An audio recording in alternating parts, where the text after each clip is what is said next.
Hello, good evening. Welcome to Spotlight. My name is Nuong Faalong and you're watching MX24.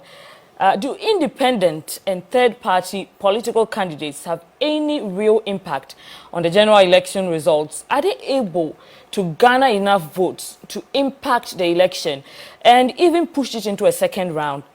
Or are they simply on a mission impossible?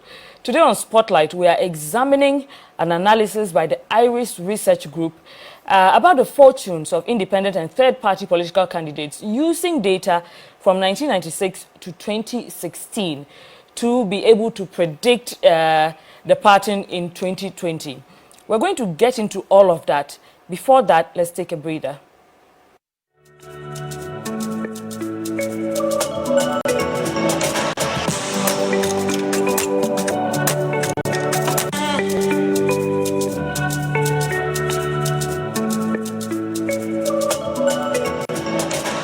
No, this is not business as usual. This is a different kind of business. From the global stock market, to our central bank, to insights on insurance and investment, Spotlight is a show for you. Here, we look beyond the numbers. On Spotlight, we'll tell you the complexity behind the figures. On Spotlight, we examine hardcore financial issues. Join me, Philip Nanfuri, on MX24, together with policymakers and experts as we talk business.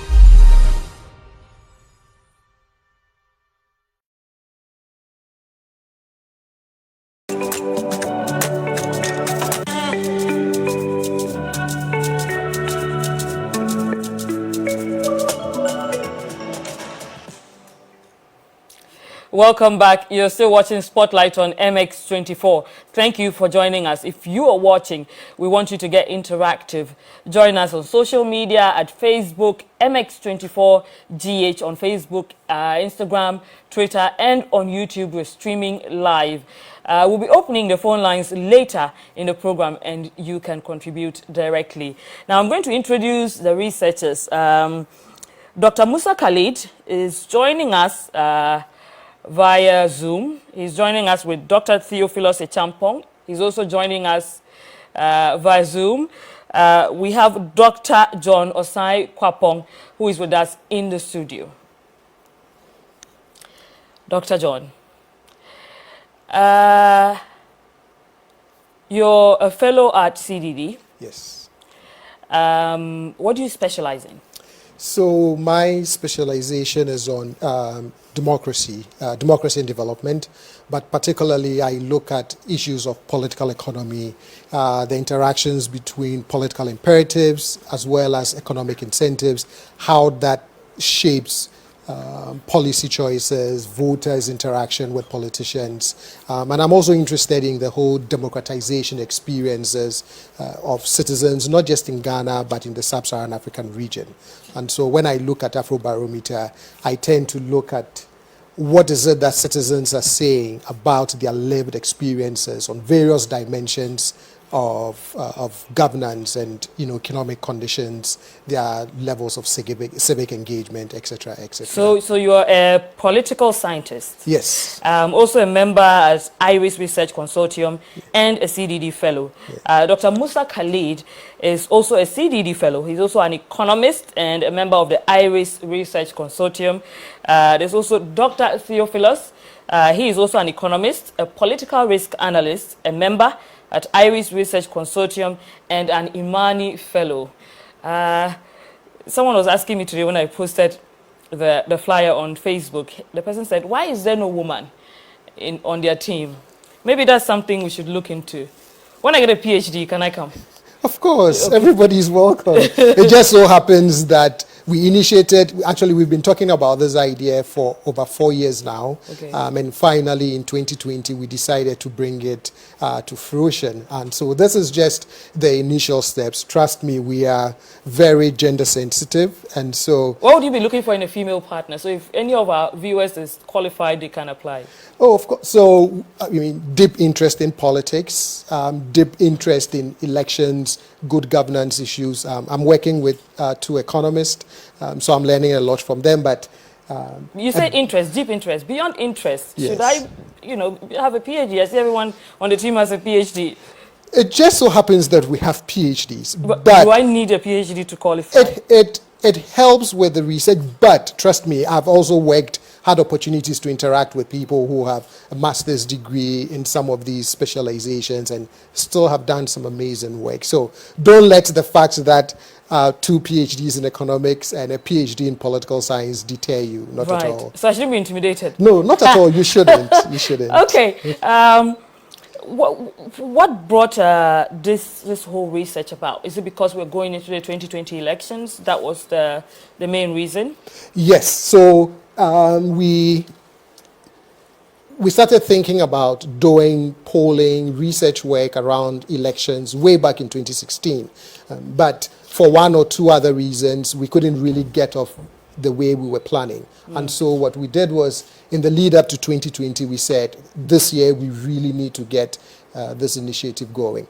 And so there are several things around the 2020 elections that in our weekly conversations and meetings we decided we would focus on. Dr. Khalid Musa led our work on looking at all the various constituencies, came up with a classification model for us where we were able to then identify which constituency would we classify as safe, leaning, likely, and a toss-up.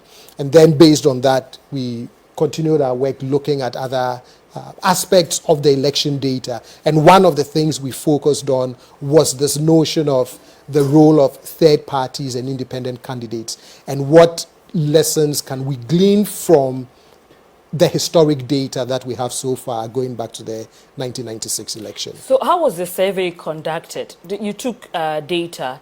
Did you get any other influences beyond data? So for the third-party independent candidates, the data is purely election results data. So it's all based on the elections going back to 1996. Right. And the survey shows also that there's been a decline in their significance and their impact on the elections. Is there any explanation for this decline? What accounts for it? So what we looked at was not necessarily the reasons accounting for the patterns that we see. Now we can go into that, hypothesize and think about possible reasons, but what our work focused on was painting the picture of looking at election results since 1996. What does it tell us about independent candidates and their role or how they have fared in our elections? And of course, you do see that they've had their highs and lows, but over the last 2 elections, you see that in total, they are unable to garner more than 2% of the total votes cast.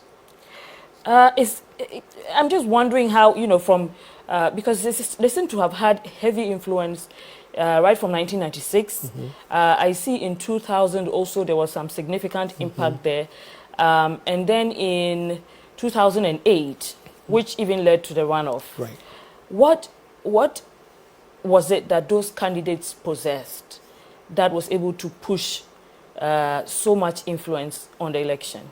So if we look at it purely from the candidates and the extent to which perhaps the phenomenon of third-party independence is really about the candidate and not about the party, one, we hypothesize and ask ourselves, is it a question of the resource availability? That prior candidates, those who made that sort of a difference in 2000, 2008, was it a question of the resources at their disposal? Was it also the name of the candidate, the regions in which they focused, which enabled them to make that sort of a difference? For example, if you look at 2008, one of the things that Khaled pointed out to us was the influence of Dr. Parkwesi Indium, particularly, and how he fared in the central region, for example. I think Parkwesi Indium was able to poll more than 1.5%. Yes, and I think even in the central region, he even polled better than even that 1.5%. Right. And in 2008, okay, actually 2000, there was also we had Edward Mahama. Yes. We had George Hagan. There was also Gusitano. These are like the three heavyweights Yes. in 2000 who were able to poll between the three of them 5.4%. Is it that we haven't really had a very charismatic, very popular, well-resourced candidates after that coming into 2016? That could be one of the possible reasons, right? But the other thing that we also have to be mindful of is that I think that the political space is actually heavily dominated by the two main political parties. That tends to happen in presidential type democracies. That in as much as you might have other political parties, you might have other independent candidates, ultimately two parties do emerge as having a very strong hold on the political space. In fact, in our conversations and in our analysis, one of the things we notice is that the two parties are actually getting stronger in terms of their share. And so it becomes difficult for, quote unquote, the third parties to actually penetrate. Third party candidates are actually retrogressing instead of progressing, because they're supposed to be getting stronger, right? But they're losing votes. Yes. So and I think you can look at it one of two ways. You can look at it as the third party independent candidates are getting weaker, or you can look at it as the two main parties are getting stronger. And it's quite interesting. But after my colleagues have had a chance to also join in, one of the things that I would want to point out in terms of that anomaly is also what Ghanaian citizens say in the Afrobarometer survey.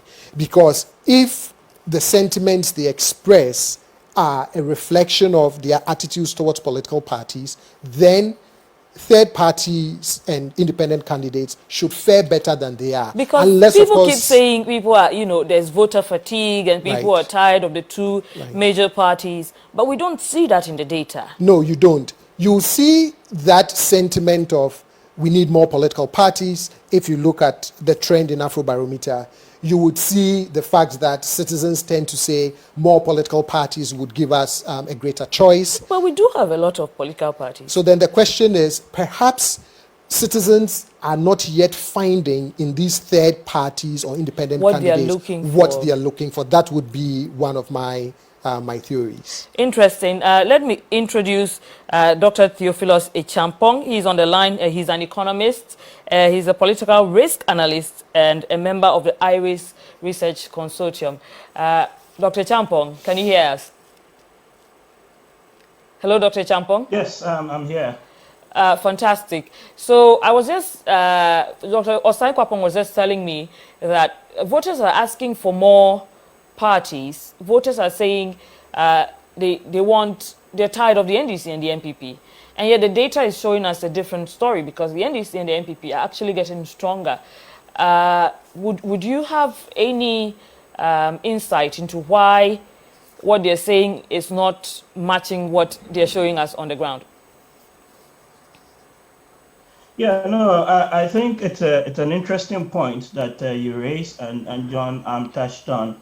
But whereas, yes, a multiplicity of parties does help in terms of like the political environment, the reality is that it doesn't necessarily translate into votes and citizens voting for them. And I think a number of reasons, but the primary one is that you need to actually convince the voter or the potential voter. So let me use my mother or my grandmother as an example. If you came in and you were able to, show clearly like your plans, your proposals, but also some sort of mechanism behind you, including, resource and money, etc., then you're actually much more likely to influence potentially her choice of vote. But what you have seen over the years is that, with the exception of 2000, where cumulatively all the third parties polled a little over 7% of it, the parties have actually been getting much weaker. But this is despite us having a multiplicity of registered supposed third parties in the poll. And it really comes down, I think, to the appeal of these third parties and the extent to which voters are willing to actually then vote for them at the poll. We also see, let me take this question to Dr. Musa Khalid. Dr. Musa, can you hear me? Dr. Yes, Khalid? I can. Yes, so Dr. Khalid is also an economist. Hello. Yes, I can hear you. Dr. Khalid is also an economist. He's also an Iris Research member, consortium member, and a fellow at CDD. Dr. Khalid, I noticed that in the three northern regions, according to the research, independent candidates are able to do better. Is there any, why are they doing better in the northern regions compared to when you come lower? What is the difference in the northern region? Is it like, is it a candidate? Sorry, go ahead. Is the success in the northern region to do with the qualities of the candidates, or it's about the people? So that is one of the puzzles in the data that we have been trying to figure out an interpretation. So if you look at all the third-party candidates, whether you're looking at independents or you're looking at presidential, what you find is really ethnicity does not matter, because almost all of them tend to gather a higher percentage of their total votes from the northern region. So then the question then is, why is it that they tend to do better in the northern region relative to all other regions in the country? And one of our hypotheses was that maybe most likely people in the north are probably more likely to be convinced, but that is just one hypothesis that we have, because the data also shows that the western region, central, and then greater Accra tends to be like the swing regions in the country. So you will rather think that these are places where third-party candidates should be rather able to convince more people to vote for them. But we don't see it in the data. So what we see really is the data says that all third-party candidates do better in the northern region, but we don't know why. But with progress should come multiplicity. Progress should be more open to multiplicity. So it's a bit surprising, because the northern regions, I would say, there's lower education in the northern regions if you compare, regions. But surprisingly, they are the ones more open to independent and third-party candidates. That's very surprising. Do candidates, Dr. Osai, I should give this to you. Dr. Osai, Osai Kwapo, do candidates have to possess particular characteristics to be able to make it as a third-party or independent candidate? I think that in places where the voter is open to the idea of a third-party candidate, I'm thinking that their calculus should be, if I'm not getting what I'm actually looking for, whatever it is that the voter is looking for from either of the two main political parties, then they have to see a potential in a third party. They have to be able to say, NDC or NPP is not going to give me X, Y, and Z that I'm looking for, whatever it is that looking for represents. And then they turn to a third party candidate that says, convince me as to why I have to cast my vote for you. So I think part of that is the candidate appeal, but at the same time, you also have to be able to say to them, I represent an alternative to these two parties. Now, the reality is that if you go purely on the historic data, they've not been winning, right? So then you say to yourself, but they either really poll very low votes or significant. Right. So you say to yourself then that if I am going into 2020 and I want to vote for a third party, knowing that they've not been garnering more than 2% of the vote in the last two elections, and I still cast my vote for a third party on an independent candidate, then you have to ask yourself, what is it in it for me as the voter that allows me to say, my candidate may not win, but there's some other intrinsic value that I get from still casting my vote from a third party or an independent candidate. But a lot of the third-party candidates actually, they speak against that because they say, everyone says they're not going to win anyway, and they end up not voting. But assuming if people actually believed in their choice and went ahead to vote anyway, instead of just resigning or voting for a major party. But we've also seen cases where major parties have tried to convince their members not to run independent. If they're not winning, why are their parties trying to stop them from going independent?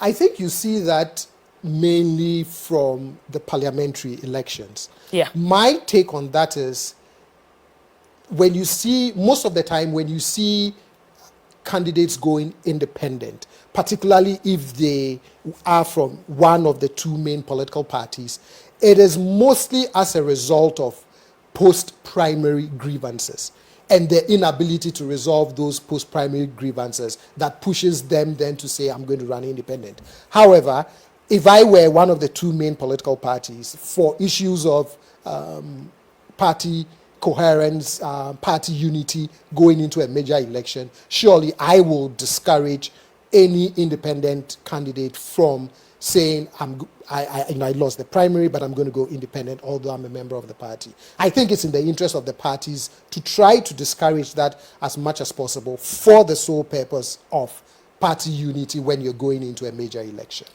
I should mention that on the screen right now we have some graphs that show you the impact independent candidates had in different regions and their political parties.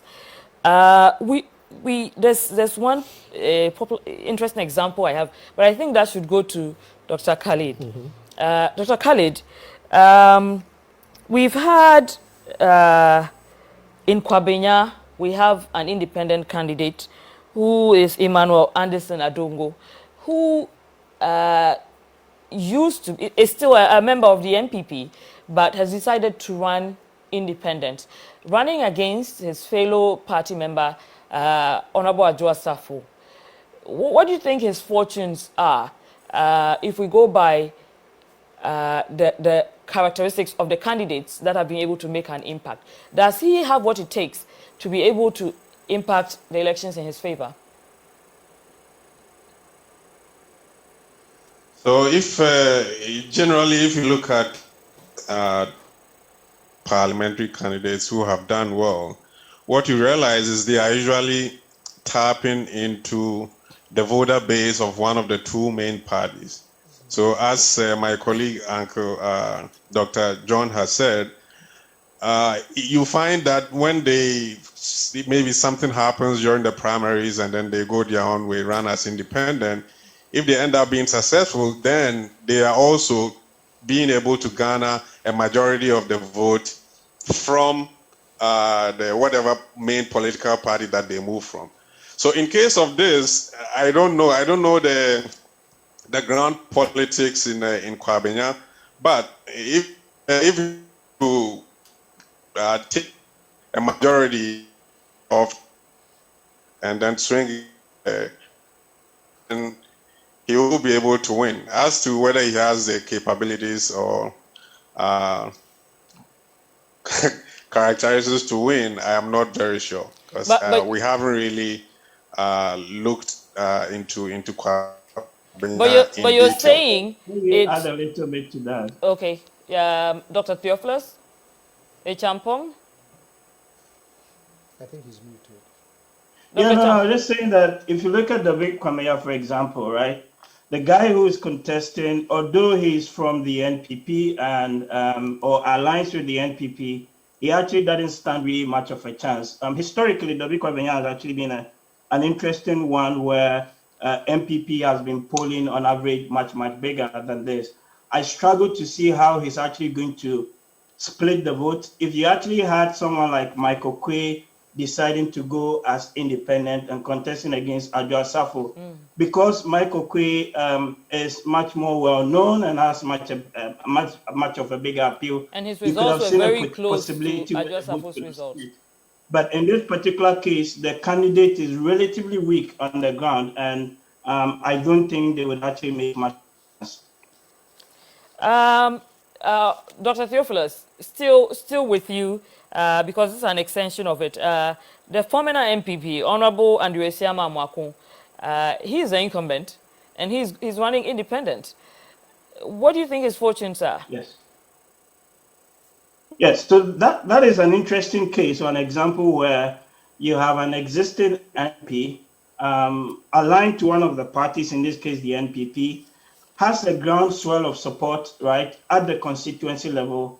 And then, of course, the NPP is contesting, against him as well on the ground. So really, what it will come down to is either a splitting of the votes or the core NPP votes, and potentially an NDC person comes to win, or the people on the ground will actually give him enough support just for him to tip over the NPP candidate. But it's really come down to the one where we are going to be talking about very small margin, the actual vote. Actually, Honorable Andrew Esiama Amwakun is no longer, we can't really call him the incumbent, because he's been sacked from Parliament, more or less, by the Speaker. But he's still contesting. And if I'm hearing correctly, this can impact the votes of his party, his previous party, the New Patriotic Party. How come we have the third-party parties losing votes as the years progress? Is there any reason to explain this? Probably it's a reflection of the candidates. It's a reflection of the appeal of the candidates. It's probably a reflection. But sometimes you still have the same parties, but their votes are dropping. Right. And I think for me, instead of, perhaps it's not so much looking at it from the perspective of the smaller parties, as opposed to looking at it from the perspective of the bigger parties. I think our bigger parties have become more well organized. They've been in the business since 1992.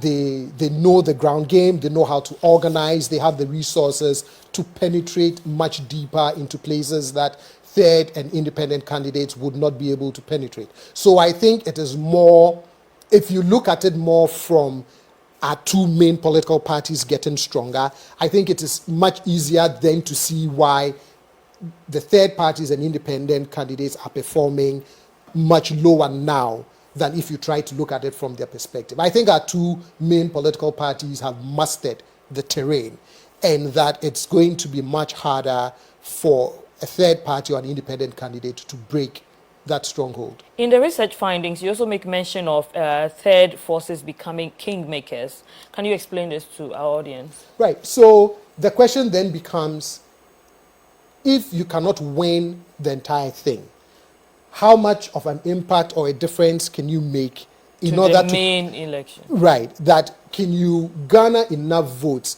whether it's in particular regions, so that when we do the cumulative totals, that either of the main parties falls below the 50 plus one threshold, 50% plus one threshold, and then going into a second round, you become, quote unquote, the kingmaker.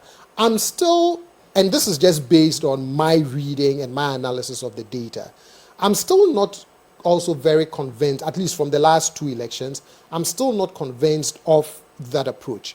The model that I think is a little more plausible is if you have an independent, reform-minded type of candidate who can break into one of the two main political parties, seize control of it, and use that to launch whatever reform agenda that they think perhaps the one or... We've had a reform agenda before. Right. But the point I'm trying to make is that if you can get in and let's say you think that, let's say, an MPP or an NDC is not, quote unquote, really shaking up the status quo, and that you are this great reformer, then you want to seize one of these two parties and use it to launch that, whatever that reform agenda is. However, at the same time, you also have to understand that well-established political parties would also not sit down for an outsider to just come in and seize control of the party. In fact,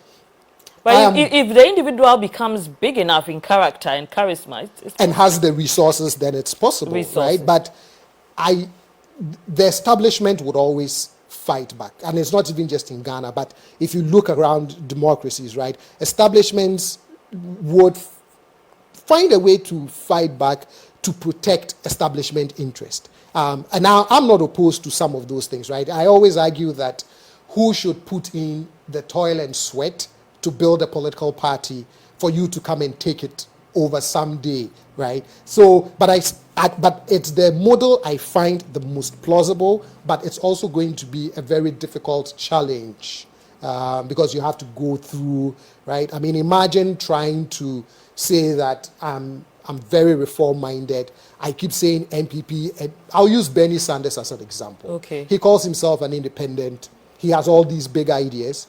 But then when it comes to election time and he wants to be president, what does he do? He runs on the ticket. He tries to run on the ticket of the Democrats. Which means that even some of these independent candidates in other jurisdictions come to realize that the route... They need the weight of the major parties. Precisely. But you see, when you talk about this reform agenda, in 2000, we had Gusitano, who came with the reform agenda, broke away from the NDC, formed the Reform Party, and he was able to pull a lot of votes, more than 1% of the votes, even much more than some established minority parties in today, you know, in 2016. And him, together with Edward Mahama and George Hagan in 2000, were the ones who pushed the election into a second round. But why don't we have those kind of candidates anyway? And why did they fall off the radar? Because these candidates were able to poll a lot. Typically, you expect that they'll have hope and they'll keep pushing because it means their share might just keep increasing.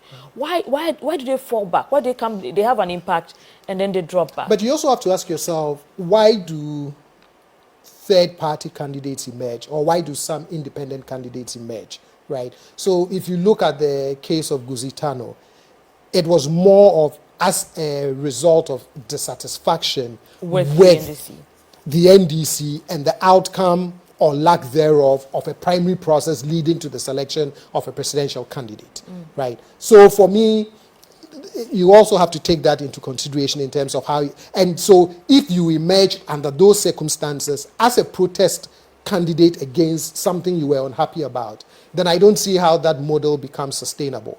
But if you're a true independent trying to really shake up the system because you sincerely believe that NDC, NPP, that duopoly has failed Ghanaians, have failed citizens, have failed voters, then you have quite a long-term project to really work on to be able to establish that groundswell of support to be able to break it. Because, again, I also don't think that the NDC and the NPP, given how much of a stronghold they now have on the system, are also then going to sit back idly and let a smaller party one day overtake them, right? We are all fighting for, quote unquote, fighting to get our share of the political space. But if they are getting, if the two main parties are getting better, the minority should also be getting better, because there should be something, some lessons you learn that you reapply and come back stronger. But we don't see it. Now, back to the three northern regions. Is it a good thing that they're, I wouldn't say easy to convince, it seems easier for third parties to convince them. Is that a good thing? I think it is. And so for third party and independent candidates, I think one of the lessons from what our data is showing then is that you also have to be strategic, right? You don't have the resources and the manpower to do what your parties can do. It means that you have to ask yourself, where can I have the most impact?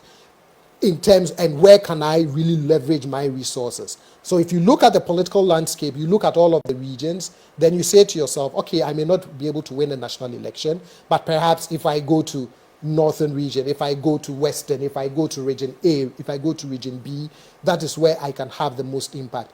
And this is where, and I think in one of our meetings, this is where one of the discussions we had was that perhaps where your third parties and independent candidates will have a lot more success is if we ever get to the point where your local elections are done on a partisan basis, right? I think at the local level, they may do better than trying to win a national as of now. So you think they are approaching it from bottom up? Right. But again, this is politics. Miracles do happen. Maybe one day that miracle would happen where a third party candidate would come in, smash the system, push the two main parties aside. But does the data? The data doesn't say that. And normally, when you say that, those who advocate for the third way tend to, quote unquote, take a little offense at that, because for them it's a very defeatist attitude that you're carrying. Okay. And they tend to say, well, it's not even the third way, it's the second way, because the two main parties essentially are one and therefore, and you tend to hear that in American politics as well. America needs a second political party, but maybe someday it would happen. I just don't see it from the data. If you're watching Spotlight on MX24, we're still discussing the fortunes of third-party and independent political candidates. We were just talking about why the fortunes of independent parliamentary candidates seem to be better in the three northern regions comparatively.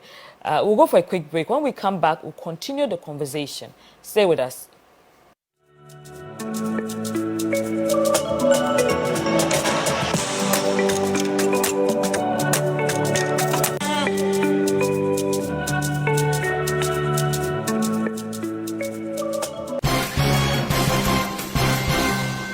Hello viewers, I'm feeling very frustrated and bored in Sambulai. I'm very happy.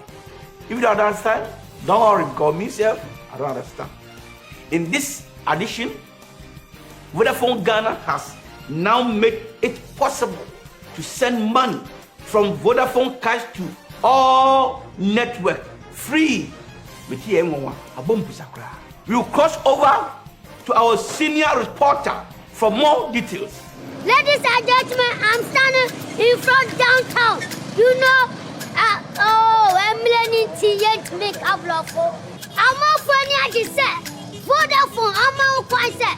Ultimate Senate, Kadutopia, Emily Dutopia, Echo all the network. I will check up there. Me Tissi Montezo, Diamond Falcon. Fifia, Matendo says, don't you put on charges, Manome? Two, you bro, charges on your wumlo, at the Hamonyo. A beer says, do not have charges or Clandan. Handing on you, Fanny, no me. Instead, Amanika charges me, no charges. I met J. Naka charges, when we know, Mania Cafe, BP, or any food oh, for me, I do a lot of online transactions. I can guess here. See, the excitement for me is that I get to save a lot on Vodafone Cash. Please put me down. I'm so excited. I can now send money to all networks without any charges. Me ye jediniba. A bribia says me chia me juma ye fokan. Sika me chia se charges no. A do so do. Nansu say dear. Me da Vodafone Cash. Sending money on Vodafone Cash to all networks is now free. Send any amount of money as many times as you like to all networks for free. Dial *110# now to send money. Any amount for Masumo. Studio 2. Put him in car. And yeah, Muso. This is the red news. Apologize. The future is exciting. Ready? Charlie, welcome back to refreshing times at the bar. Be responsible, be safe. Always wear a face mask when going into any public place. Everywhere ABL products are served have a strict no mask, no entry policy. Everyone who serves you is required to wear a mask for your safety and theirs.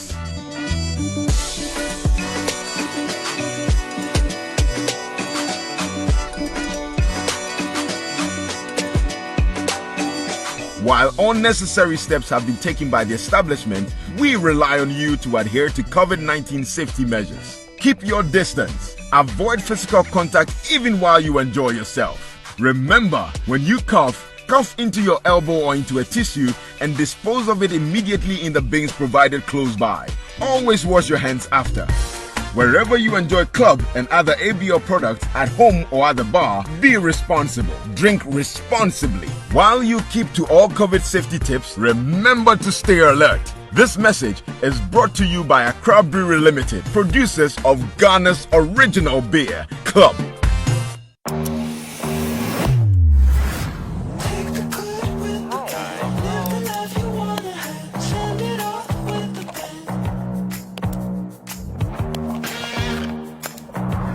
Looking really good.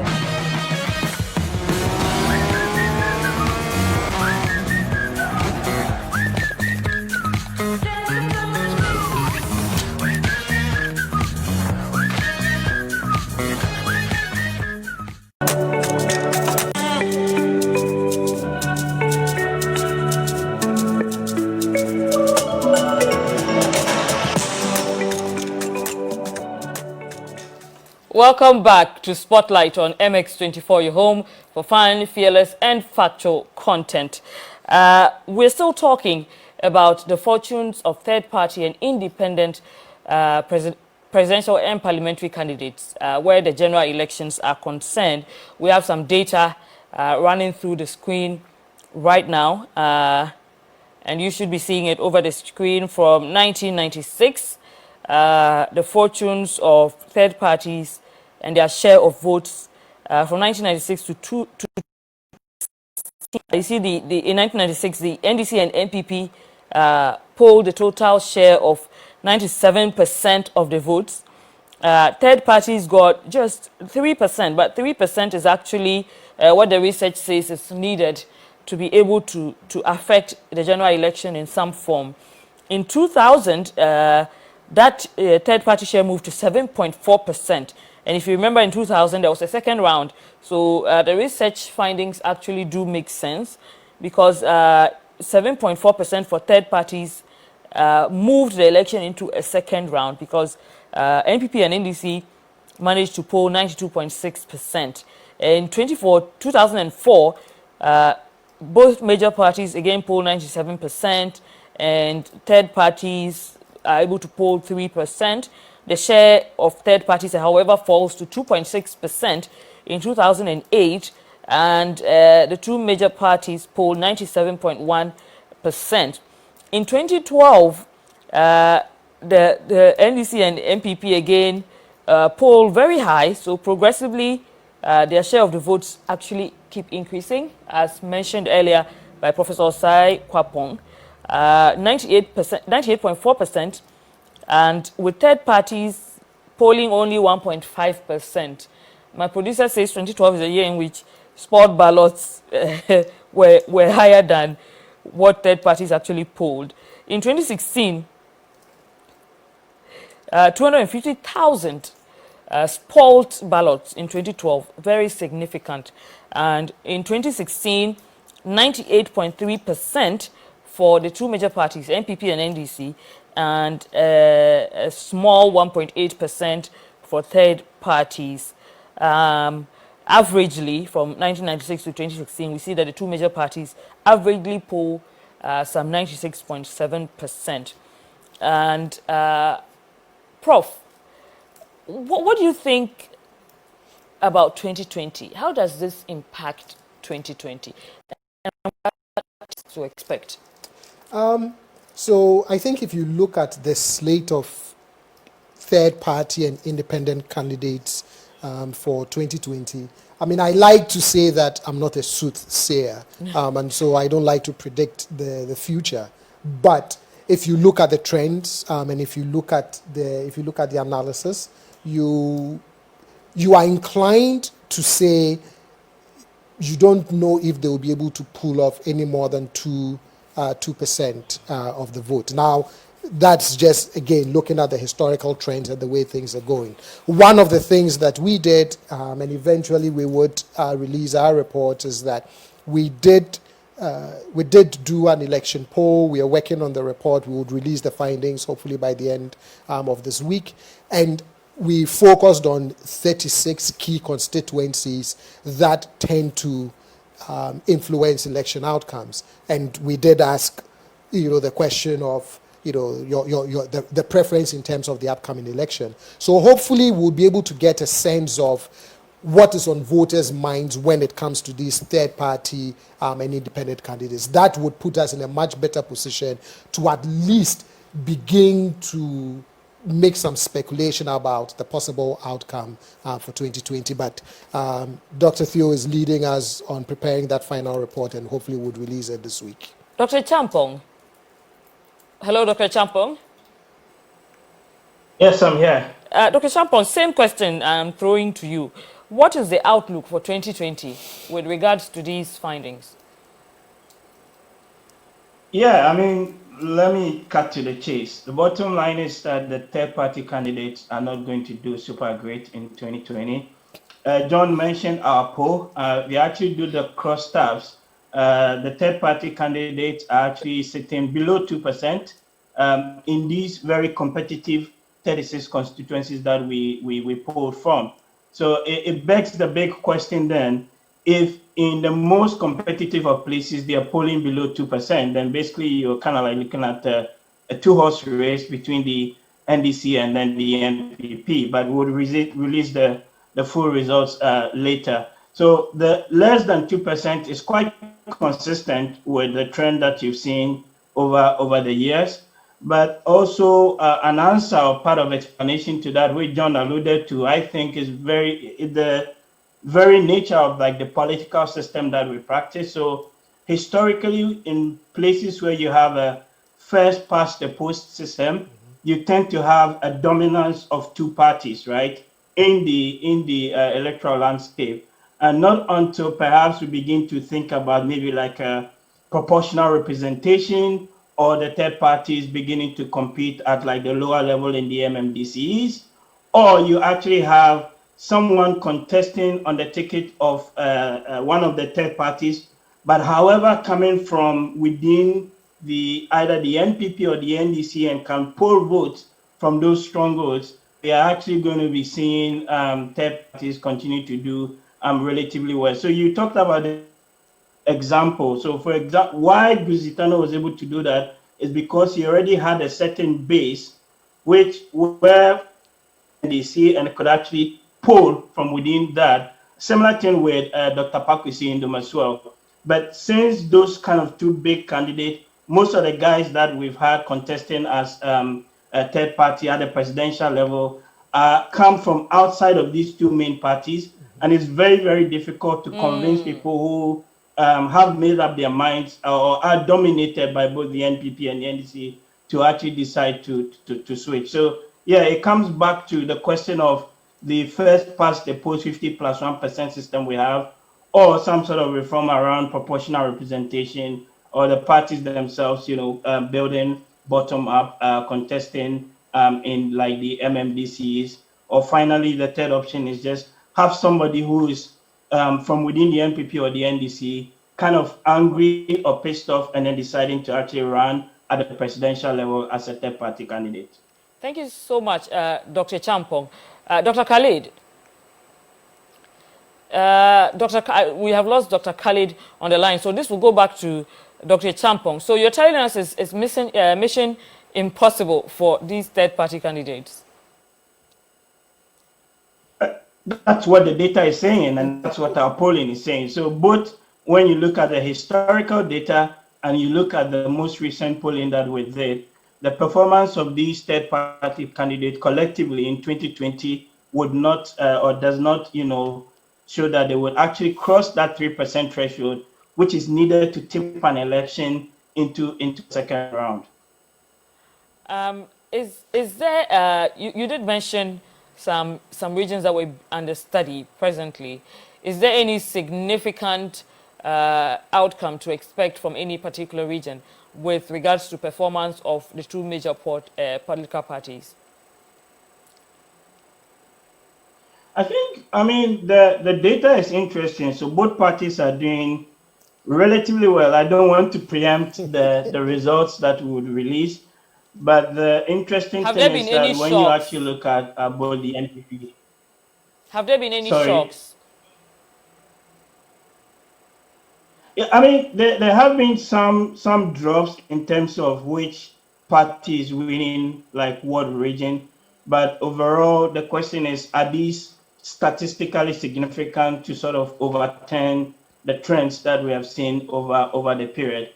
Those findings would come out when we actually release the reports. But if I connect it back to the third party, candidate, again, in the data, we're seeing them polling rather slightly better in the three northern regions. And some of the parties or candidates are doing much better in those places.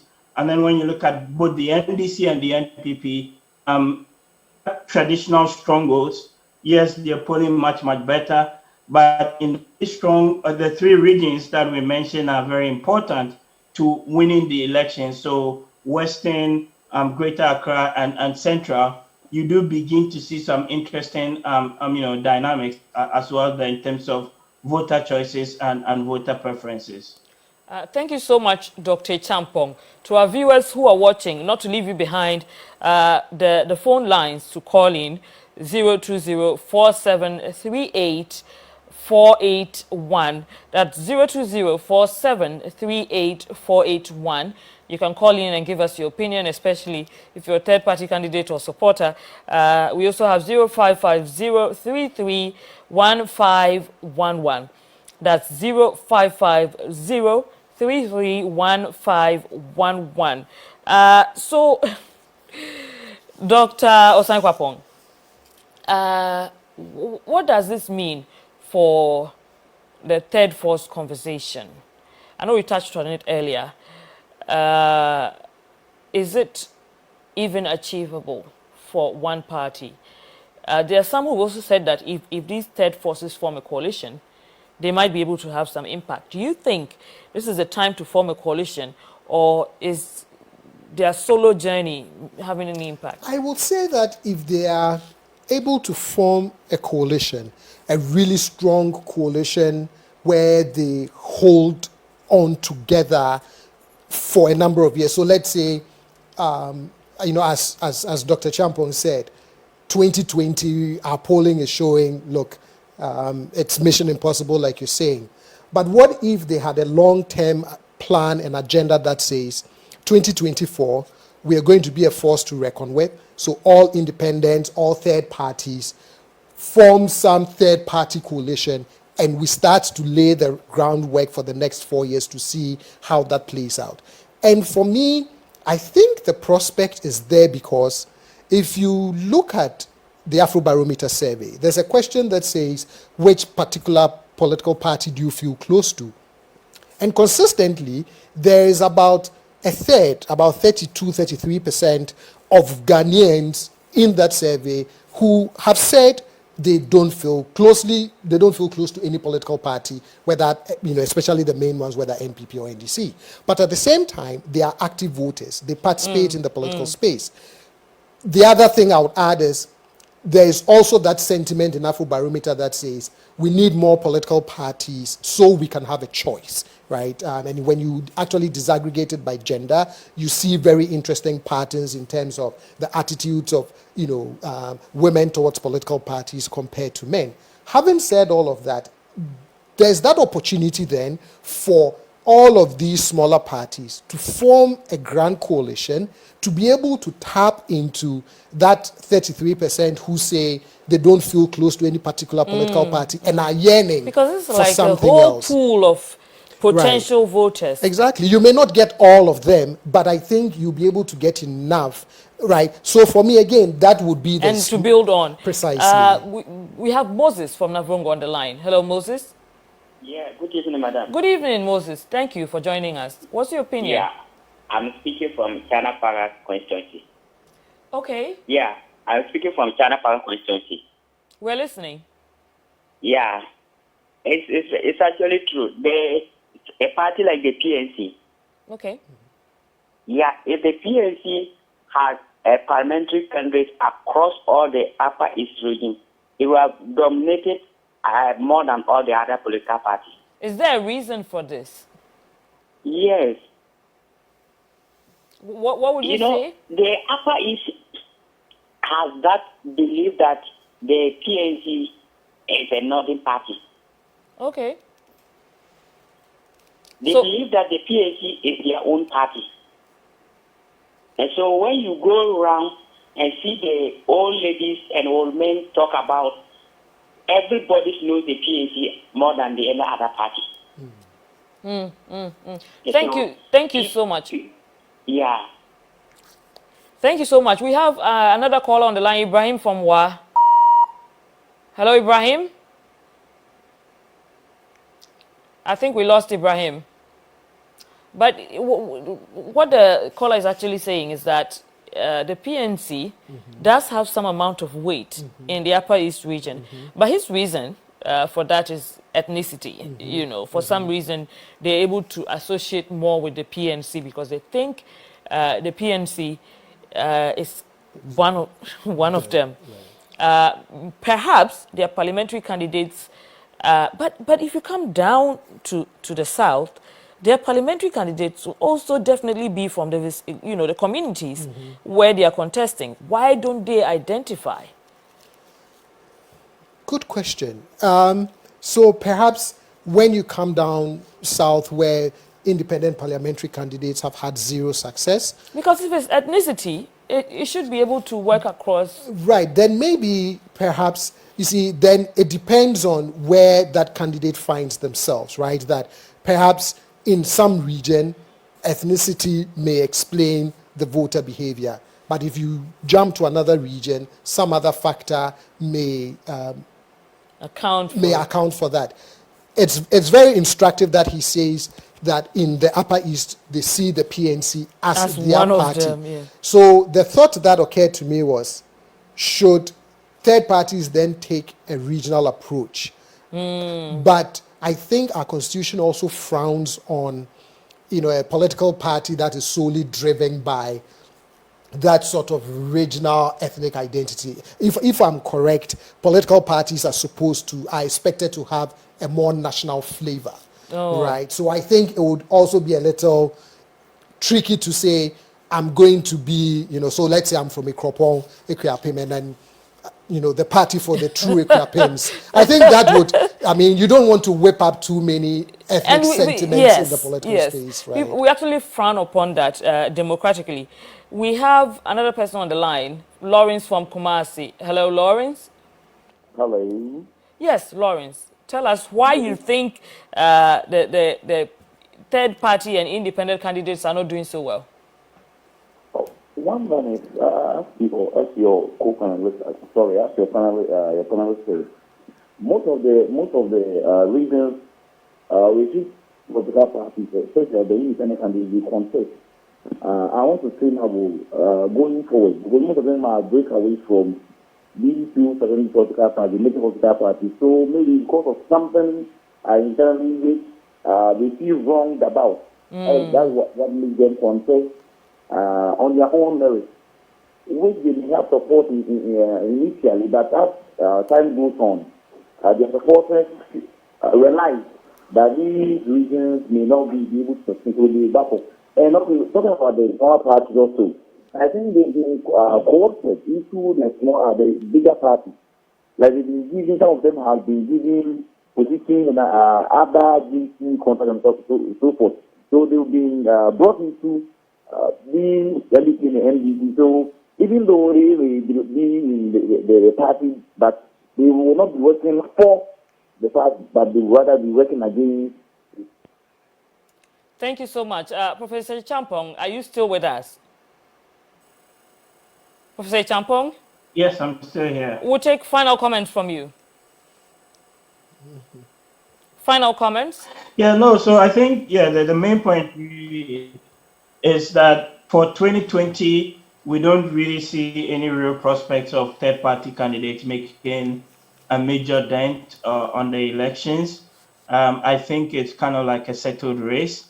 But as John did indicate, there is a possibility to form some coalition or galvanize forces around one sort of candidate for 2024 and going into 2028. But that also sort of reflects the underlying population dynamics in the country, where you have a median age of around 20 years. So the potential has always been there. It's a question of the extent to which they can actually galvanize resource themselves, raise money, deal with the infighting and related issues, and mobilize around one candidate to fight for the 24 and the 28 Thank elections. you so much, But Dr. for Champong. 2020, it's a foregone conclusion. Wrap it for us in 3 seconds. I agree with Dr. Theo Champong. Thank you so much, Dr. Osai Kwapong. We have been speaking to Dr. Osai Kwapong. He's a political scientist and member of the Iris Research Consortium. He's also a CDD fellow. We're also joined by Dr. Theophilus Champong, an economist and a political risk analyst, and a member of the Iris Research Consortium, also member at Imani. Also, Dr. Musa Khalid, who we lost on the line at some point, is an economist and a member of the Iris Research Consortium and a CDD fellow. Our analysis has concluded on Mission Impossible, especially for 2020, for third-party and independent presidential and parliamentary candidates. But they can try again in 2024 and 2028 with the lessons learned as the data shows. Thank you for joining us on Spotlight. My name is Nuong Faalong. Join us again, same time, Wednesday. Good evening.